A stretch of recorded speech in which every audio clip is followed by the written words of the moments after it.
Look, he's talking to them in the way he thinks he needs to talk to them. Why can't you acknowledge that? That is something that no president I don't take orders from you, number one, and number two, I gave him the space to negotiate with. Scott Jennings, one of MAGA's most loyal defenders, is back on Abby Phillips' show. Over the past several weeks and months, he's taken hit after hit to whatever credibility he had left, and it definitely looks like he's starting to feel the pressure. Even so, he's still throwing around insults, blaming Democrats for every problem, and doing everything he can to defend and praise the dear leader. We're going to break down some of the most intense moments from this heated panel on Abby Phillips' show, where sparks flew between Scott Jennings and Tara Setmayer. I'll also share my thoughts along the way. So let's jump right into it. Tonight, a question about American values. After President Trump warned that a whole civilization will die tonight, never to be brought back again, he has since delayed that threat now for 2 weeks, but it still sent shockwaves all over the world, including the Vatican.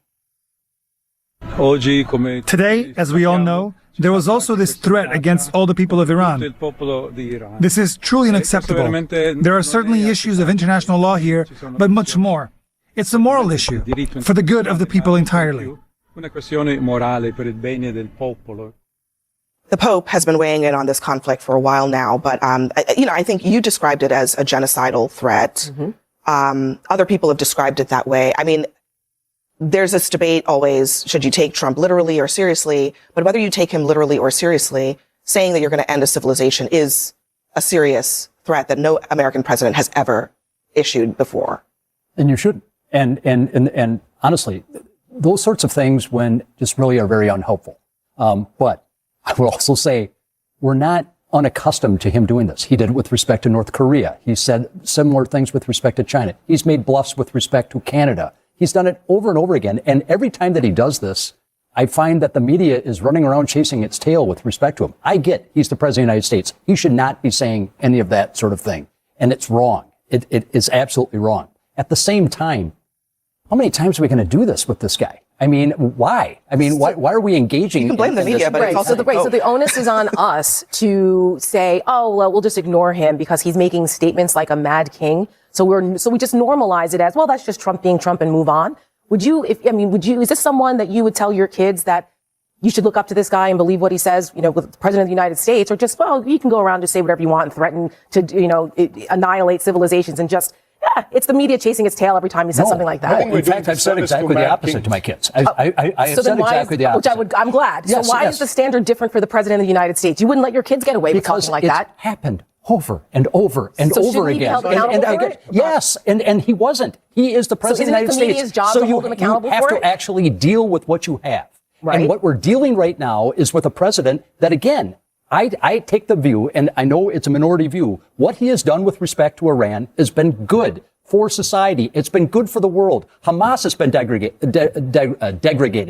Hezbollah has been degraded. The Iranian military, the nuclear, it is an evil nation state. I look at the long game rather than a bunch of talking heads. We're not, like I said, we're doing the service to Mad Kings. Mad Kings haven't said things like that since going back to Genghis Khan. True. This is not even unprecedented in modern times. It was unprecedented even in medieval times to say things like this. And what a president says matters. It's not enough to say, well, that's just Trump and let's not chase our tails around this. When we have politicians at this table. When politicians speak, what they say, the way they say it matters and ought to matter. When I was a child and came home and if I used a profanity, my parents didn't say, that's just Bobby being Bobby and we could go on with that. I got my punishment for that. And the president should not get a free pass. He's an 80-year-old man. He's a grown adult. He cannot be just simply brushed. This kind of behavior, this kind of language cannot simply be brushed away. A civilization? For crying out loud. We're not even allowed to say that about a town or a village. We're not supposed to use language like that. George Bush went to Iraq and he used very different language. The language, I covered that war. And it was not a war I was in support of, but I covered it as a journalist in Baghdad for 5 years. I distinctly remember George Bush saying, we come to Iraq with respect for your civilization, with respect for the faiths that are practiced here. There's a difference. Presidential language goes down in history. Agreed. And that's got to count for something, and we cannot simply brush this away like this. Absolutely. I mean, I don't have any respect for the government, for this regime, but I'll tell you, unhinged and unhelpful. That's the only way when you read something like that and you say, how does this advance the ball forward? Mm-hmm. And also, There's only so many times you can cry wolf and say things like that are so extreme and crazy where people just blow you off, including other world leaders, and don't take you seriously. And I think the more this, yes, we're desensitized, you're right. And that's not a good thing. And by the way, a little language, I'm from Jersey, so a little's okay. Okay, we're about to get into Scott Jennings' latest attempt to spin the story. But first, I want to touch on a few things we've seen so far. Imagine believing that this unnecessary war Donald Trump started is somehow a good thing. No other president was reckless enough to get pulled into something like this. Donald Trump is the only one, and somehow he actually brags about it, even though there's absolutely nothing to celebrate. Imagine thinking this helps society when it has pushed gas prices higher and made everyday life more expensive for people across America and around the world. And for those claiming Iran is this terrible enemy, like one of the people on that panel, Iran now has control over the Strait of Hormuz in a way it didn't before. Then there's the heartbreaking loss of innocent lives, including schoolgirls on the very first day of this war. It's honestly disturbing to suggest that any of this is good for society. One comment stood out to me when someone described the situation as unhinged and unhelpful, because that's probably the most accurate way to describe Donald Trump himself. Just think about how much our standards have dropped in the United States that the behavior of someone like Donald Trump is treated as something people are simply expected to accept. We never accepted this kind of behavior from previous presidents. And what Tara Setmayer says next is something I've thought about many times, and I'm sure a lot of other people have too during the Trump era. What kind of example does this set for children? Most parents teach their kids to treat others with respect, avoid name-calling, and not use abusive language. Yet the MAGA crowd and Trump's loyal supporters have no problem accepting that behavior from Donald Trump. And if people like Scott Jennings want to argue that children should be judged differently because politics is the adult world, then think about it this way. Imagine the CEO of a major company speaking the way Donald Trump does, constantly insulting people in public and talking about wiping out entire civilizations. How long do you think that person would keep their job? Anyway, let's get into Scott Jennings, whose credibility has taken one hit after another in recent days, weeks, and months, and see what kind of mental gymnastics he comes up with this time to defend Donald Trump.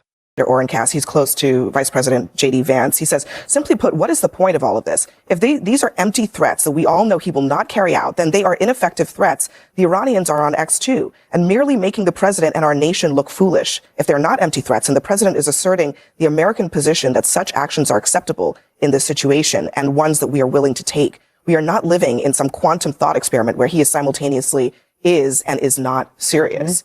I don't agree that he's made empty threats as it relates to Iran. I don't think literally an empty threat. I don't think the people that we decapitated at the top of their regime would call them empty threats either. I mean, we've clearly demonstrated the interest in using the U.S. military to take drastic action. All of the shifting deadlines. Right. What do you call the threat this morning to end their civilization, only to accept a 10-point plan that was put on the table yesterday as the basis for negotiations? You haven't seen the 10-point plan. All we know is that they said they would reopen the strait. Beyond that, we don't know anything. Hold on a second. The president retweeted the Iranian foreign minister's statement, which said explicitly that they are using the 10-point plan as a basis of negotiation. I'm not making that up. The president reiterated that on an X post, Scott. But I have a so my point is the threats from Trump and some of the stuff that's to bomb their bridges, to bomb their desalination plants, to bomb them out of their civilization off the face of the earth.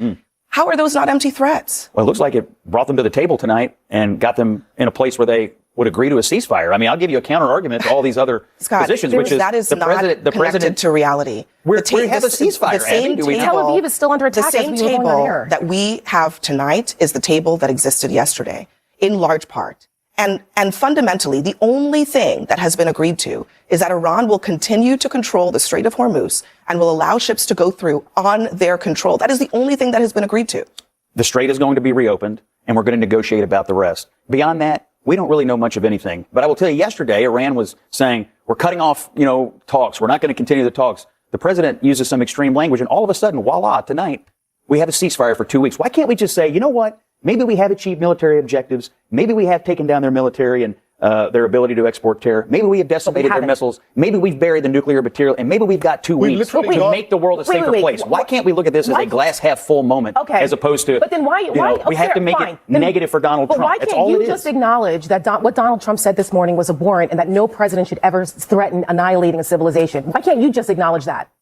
Look, he's talking to them in the way he thinks he needs to talk to them. Why can't you acknowledge that? That is something that no president I don't take orders from you, number one, and number two, I gave him the space to negotiate with the Iranians the best way he knows how. All right, well, let me just ask a final question, Scott, for the record. Do you think it's acceptable for the president to threaten to annihilate a civilization? I think it's acceptable for the commander-in-chief to deal with these people in the best way that he can. Is that a yes or is it a no? Result. Is that a yes or is it a no? So that's a yes. Is that a yes or a no? I'm not going to second guess him. So it's a yes. He put out a statement. We now have a ceasefire. Okay. Those are the two things I just wanted to ask for the record. Yes. That's a yes on your part. Yeah. We'll leave it there. Things definitely got heated between Tara Setmayer and Scott Jennings. But honestly, I don't know how people like Tara manage to stay as calm as they do. If you were sitting on a panel with someone as smug as Scott Jennings, would you really be able to stay that composed? You have to wonder what Donald Trump could possibly say or do before Scott Jennings would finally admit, you know what, Abby Phillip, you're right. Tara Setmayer, you're right. That crossed the line. A president shouldn't be using language about destroying entire civilizations. But that's not what Scott Jennings is there to do. His role on CNN is to defend Donald Trump no matter what happens. And remember, this is the same Scott Jennings who claimed he had a 17-minute phone conversation with Mitch McConnell, saying they discussed all kinds of political issues and barely even talked about McConnell's health. Almost nobody believed that story. Even plenty of conservatives and some MAGA supporters questioned whether it was true. So when Scott Jennings says it's perfectly acceptable for his political hero, Donald Trump, to talk about destroying his civilization, it's worth remembering who's making that argument. We're talking about Scott Jennings, a commentator many critics see as dishonest, arrogant, and more interested in defending Trump than telling the truth. Sometimes I wish there were a truth serum for political commentators like Scott Jennings. Imagine someone asking him, do you honestly believe everything you're saying right now? At least there are still people willing to challenge him directly. And keep in mind, Tara Setmayer is a lifelong conservative and a former Republican who became a never-Trump critic. I'm glad there are still voices on these panels willing to push back instead of letting Scott Jennings dominate the conversation without challenge. Now I want to hear from you. Do you think Scott Jennings should still be appearing on CNN after his confrontation with Adam Mockler a few months ago and after his widely questioned claim about that 17-minute call with Mitch McConnell? And if those claims are proven false, do you think he should face any consequences? Let me know your thoughts in the comments. And if you enjoyed the video, don't forget to leave a like and subscribe.